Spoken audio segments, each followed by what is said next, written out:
So as part of the programming process, I think for me, very specifically in the project of title blockchain, it's really important for me to understand the larger system, just because there's a lot of players involved, and it's also important in understanding how such a product could be successful and why previous iterations of this product are not necessarily the best versions, and therefore why there's a need for this. So let's begin with a realistic transaction and what that exactly entails, right? So on one side, you have the seller who actually owns a house, and you have the buyer who wants to buy the house, right? And in between these people, there is the actual house. And in an ideal world, these are the only things that are actually necessary in the entire process, right? Where the seller who has the house wants to give it to the buyer, and then they can exchange money, and everyone's happy. However, in like developed parts of the world, or honestly most parts of the world, houses don't just exist as random buildings, they have titles, which basically is a way for people to keep track of property rather than writing names on walls or something, where they keep track of who has owned the property and who will own the property. Basically, a very shitty version of a ledger system that is, needs to be fixed, right? And so the other parties involved in the whole transaction, right? So this is kind of like the simplest form of a realistic transaction and how it should be and how it could be, but it isn't. But so the other parties involved could involve an agent, right? And agent on either side, and this could be because of information gaps that the seller feels they might have or the buyer feels they might have, in terms of, for the buyer, it's like, do I know that I'm getting the best property at the best price? And the seller is, am I being able to sell it at the price that is optimal, right? And then agents also tend to operate under a broker because they need resources and kind of are legally required so in some parts of the world. And this resources could include like an office space or marketing tools or lead generation tools and so on and so forth. So the buyer tends to need a loan, right? And this comes in the form of a mortgage, right, from the bank. And they also send money to the escrow, who basically holds money before everything else is good, and then they transfer the money. Basically, smart contract, right? These are manual smart contract people that do this thing, which is kind of, self-explanatory. Seller, they might have inspections, basically people who come in and make sure that everything is good, and so the seller will be able to say that, like, we made sure that the house is good, we can sell it at a higher price. Maybe the buyer will also have their own set of inspections, but you get the point. The title, on top of having a title, especially in America, there's this whole thing called title insurance. It's a really bad concept because it's basically a group of these people who say, insurance, sure. It's a group of people who say, when we transfer title, there's no guarantee that in the future there will be no disputes. And what do I mean by disputes? When the seller sells their property to the buyer, the title is transferred from the seller to the buyer. At this point, the seller has nothing to do with the title. They are like free from charge.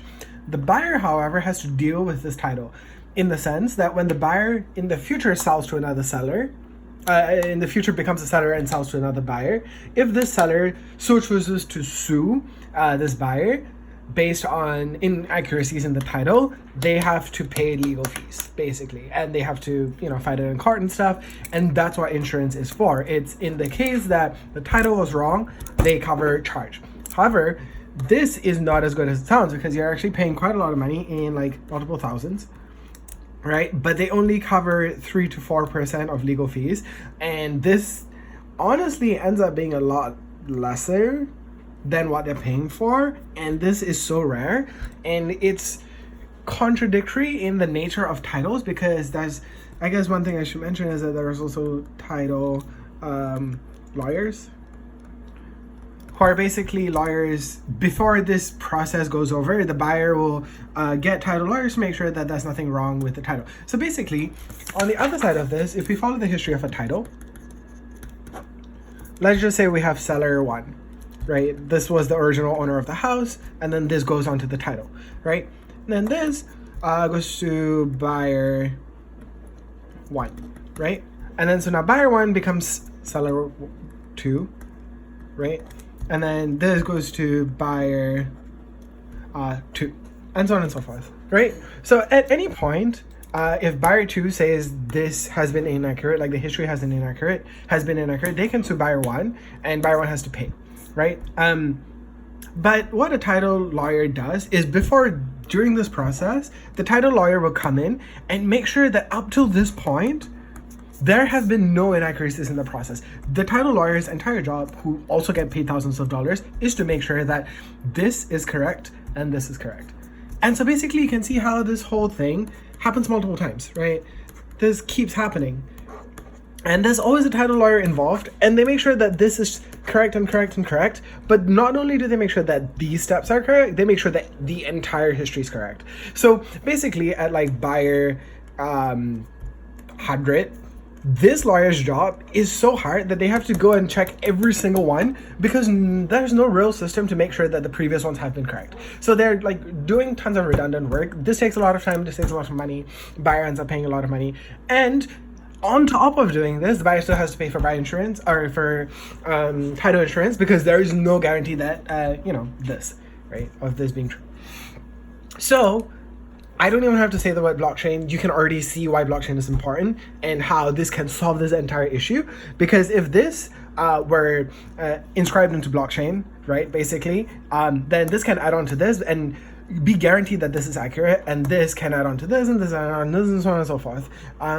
So this is the system, this is the problem, this is why blockchain is the solution. Now, talking about how different people have tried to use blockchain before, the kind of, if you Google blockchain title, the company that is most likely to pop up is First America. First America. Who is First America? First America, funnily enough, is a title company, and they also have title insurance. So a title company is basically a company that holds titles, like title deeds, right? Deeds. And title insurance companies provide title insurance to those who want to buy it. Okay, so take a quick pause. What's the word that comes to your mind? If you're thinking along the same lines as me, you'll think of conflict of interest. Now, thinking of the philosophy of blockchain, what do we know? Blockchain, the whole idea is trust mechanisms,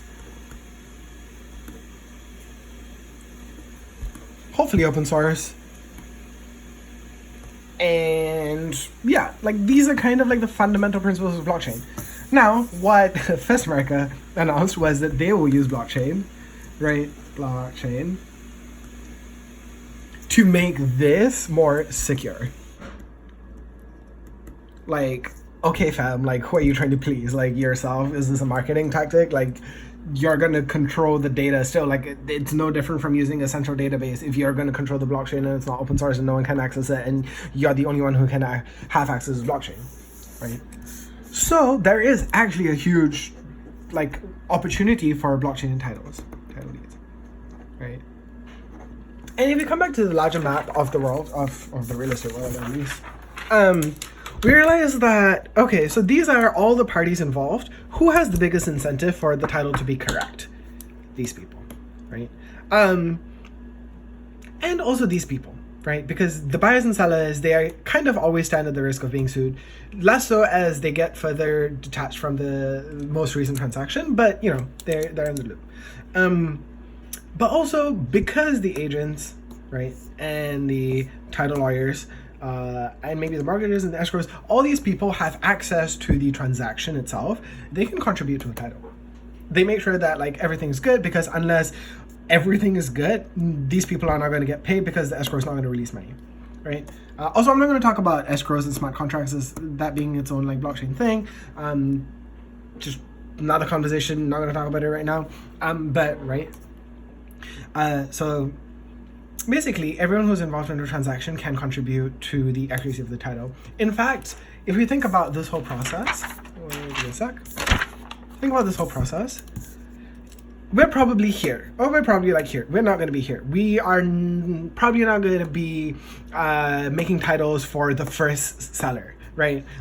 We might for new property, but maybe not, right? So in the case where we're here, when the title lawyer makes sure that this is correct, they should be able to put all of this information on the blockchain, or basically making sure that like they have that far rectified every previous transaction. So when this goes from here to here, this lawyer does no longer has to go through all this, because this is public data, this is open, this is visible, and this is true. So the only thing that they need to make sure is that this is true. Because if this is true and this has previously been proven as true, this will be true. The entirety of it will be true.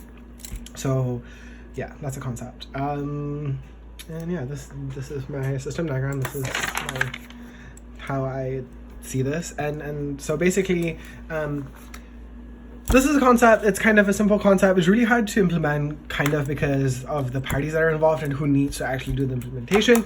But also think about blockchain and how it carries data. It's kind of primitive in the way it carries data, as we have learned. So it's probably not going to be able to carry a title deed, right? Like this is usually a PDF document of some sort, like a really long PDF, like a long PDF document, right?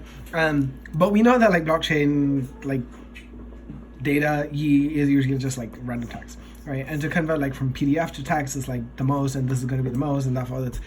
So there's kind of like a technological gap in asset ownership, and this is something like a couple of other people in class are working on. It's basically, how do you put like assets, like PDFs, right, or images, right, or you know, files basically on the blockchain and make this work, question mark, right? And so basically this is something we need to solve. I don't have the answer. Maybe some smart like blockchain developer can solve it, but that's kind of the